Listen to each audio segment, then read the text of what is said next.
What's up, everybody? Welcome back to another video, and today we will be doing our first review in quite some time. Sorry, I have not been on par with my reviews. The content has been slow out of my channel, but I just want to take this small little ounce of time to thank you all for 500 subscribers. That's half of 1,000, and I can't wait for the next 500.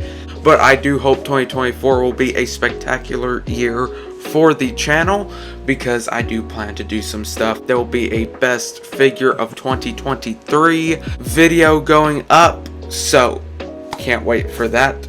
These two figures are not disqualified from that. They still count as 2023 figures in my opinion. But without further ado, let's get into the review and see how rusty I am. So let's start the review the way we start all reviews, but you may have forgotten. Let's measure the figure from the top of his head to the tips of his toes, which he stands right at a little under 7 inches tall to the tip of his bald head. This figure comes with some accessories. I wouldn't say it's a lot. I wouldn't say it was less than enough. Let's start with his little plush dude. Now, I do not remember or know the name of this dude, so if you all want to put his name down in the comment section, you can. I just like him because he's a little dude with a green tongue. Here's the turnbuckle pad that George the Animal Steele ate at WrestleMania. I want to say 2. I know it was against Macho Man, and they had their match at WrestleMania, but I think it was WrestleMania 2. You all can help me down in the comment section below. Then here is his nice little shirt that will probably be on him for the majority of the time that I have him. But this is a nice cloth goods shirt. Got that nice red trimming on the edges of the shirt, and I know what you all are going to say. Why couldn't Roddy Piper have that? And I don't know, but we'll get into Piper later on in the review. It's a very nice soft goods accessory. And let me tease you a little bit more with the hands before we get to the heads.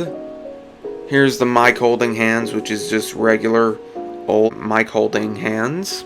And here's these two sprawled out Doink the Clown / John Cena you can't see me hands. Now here's the cream of the crop, the head sculpts, which are fantastic, by the way. You have this head sculpt, which is a very nice head sculpt. He's kind of looking off to the right a little bit. Well, it's his left, but it's our right. And then here's this head sculpt, which I really like a lot. This is probably my favorite head sculpt, where he's just got his mouth open, eyes are looking straight at you, and he's just looking like he looks, being crazy. Very nice head sculpt. And that's all the accessories for George the Animal Steele. Like I said, not a lot of accessories, but there's not an inappropriate amount of accessories. There's just the right amount of accessories with this guy. Okay, let's take a look at the articulation of this guy. He can look up about that far. He can look down. He can't really look down. His head can go all the way around and has some nice tilt. His arms can go all the way around. You can pop his arms out to about there. He has very tight butterfly joints, as in when I mean tight, this one doesn't even go, but this one does. Very nice butterfly joint movement. We have the bicep swivel here, very nice. And his double jointed pinless arms come to about right there. He could easily touch his own shoulder if you wanted. Well, no, he can't touch his own shoulder, but he can scratch his back if he needs to. The hands have a nice swivel to them and an up and down hinge, or an in and out hinge, whichever you want. His torso crunch is about right there, which I think is very good for this figure. I don't know why people are always crapping on that Mattel figures don't have good ab crunch. They do. His arc back is really nice. He can arc way back there. And there's even some tilt in that. And there is some swivel in that. And then here at the hips there is some swivel.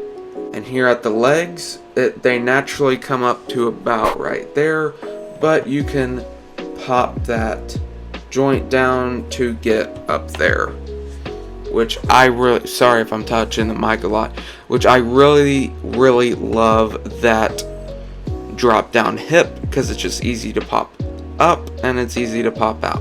Yes, it's going to make the figures a little taller than what they are, but that's fine. His leg can go out about that far. That you can't put his legs out without dropping down the hip. So he has a nice, pretty tight thigh swivel, which I like tight thigh swivels personally. He's got the pinned legs, which are double jointed, which can get you about right there.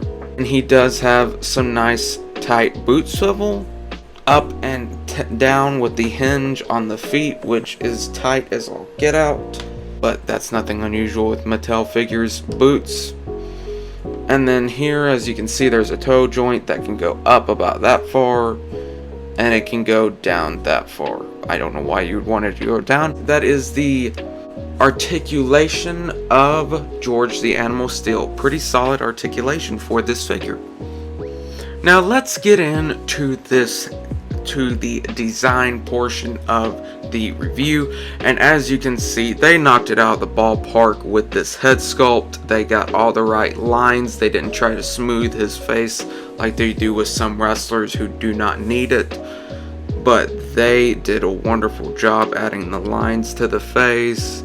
That nice little dip down on his forehead like he has.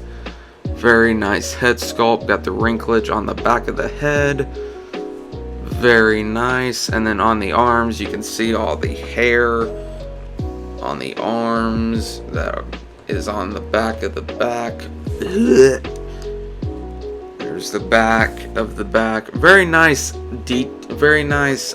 paint work on the hair, because it looks like what it is, dirty back hair that nobody wants to see. That's why the shirt will be on him, but I have to show it for this review.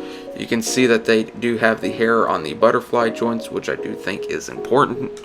Then on the front you got the chest and belly hair, and then the trap hair, and just hair all over the place. I do think this is either a new torso mold or it's Doink's torso mold, and I don't think it's Doink's, so I think it is a new torso mold. Let me know if you all think the same or if you all think it's Doink's. Here we got on the tights here, these are just normal wrestlers tights with the stripe down the middle. Nice red paint, kind of makes it feel like a car almost. And then down here on the boots, very nice red boots with the lacing, with the very nice bright white lacing, and just overall a very nice bottom half of the figure. Very well done. Okay, let's see how tall Roddy Piper is to the top of his head to the tips of his toes. And Piper stands right at that 7-inch mark. Now when it comes to the accessory budget, Piper definitely got the best of the accessories. Here we have the wonderful cloth kilt, very nicely done. Whenever they make a Drew McIntyre Ultimate, I want this to be the kilt that they use.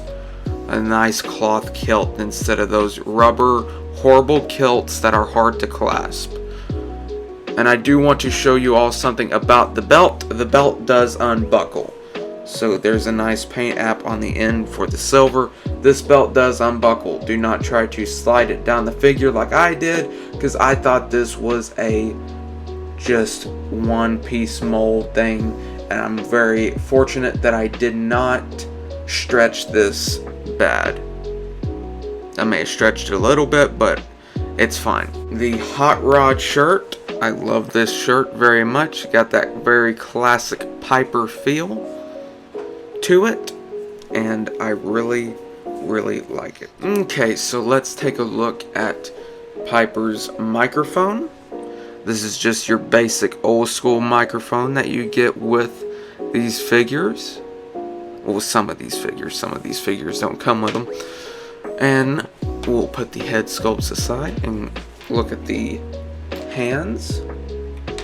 Now first, you do have the hands that make the world go round, the mic holding hands. I have the other mic holding hand on the figure right now, but you got your average mic holding hands. You got your fists that come on the figure. I have the other fist on the figure. Then you have these. Then you have your pointer finger hands, which just telling you to shut up or just pointing at the WrestleMania sign. Now we come to the head sculpts. Let's take a look at my personal favorite head sculpt of here, and it's the yelling head sculpt. Very nice head sculpt. I like the paint applications a lot. I really like how they make the eyes glossy now. They put some gloss paint over the eyes, and then you have this other just remarkable head sculpt here, and him snickering or smirking or whatever you want to call it, and it's a very nice head sculpt. This is probably the head sculpt I would have on him for display, but very nice. Okay, let's take a look at the articulation of this figure.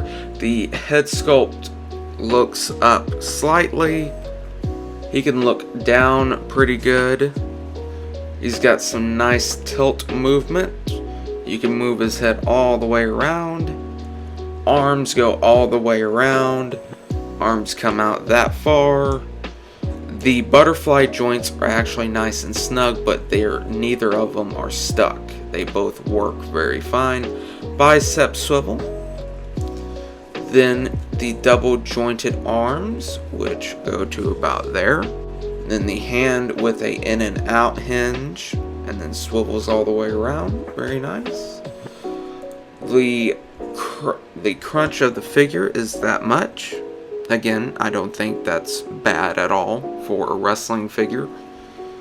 And then the arc back is that far, which is also pretty good arc back. There is some tiltage here, but there is no swivel there. Well, you have the swivel at the waist. The leg naturally comes out to about there. Then you drop down the hip, and it goes all the way up like that. His leg goes out that far. Here's the thigh swivel, which is pretty tight on this figure, but not alarmingly tight. It is the winter, so all the joints are naturally going to be tight. Pinned double jointed knees. You get the knee pad in the middle. Well, the knee pad just gets out of the way, and it comes to about right there. And the boot swivel is very tight. The hinge on the boot is not as tight as Steele's is. By the way, these figures do have slight rocker. Then the toe joint goes up about that far and comes down about that far. So overall, a very nice figure articulation. So let's look at this head sculpt. This head sculpt is a wonderful head sculpt too, because this head sculpt looks like he's just up to something. Like he's smiling, but you can look in his eyes and tell that he's got something up his sleeve, or brass knuckles in his knee pads or trunks or something. You can tell he's up to something. But I love how the hair is colored, that nice brown / auburn color.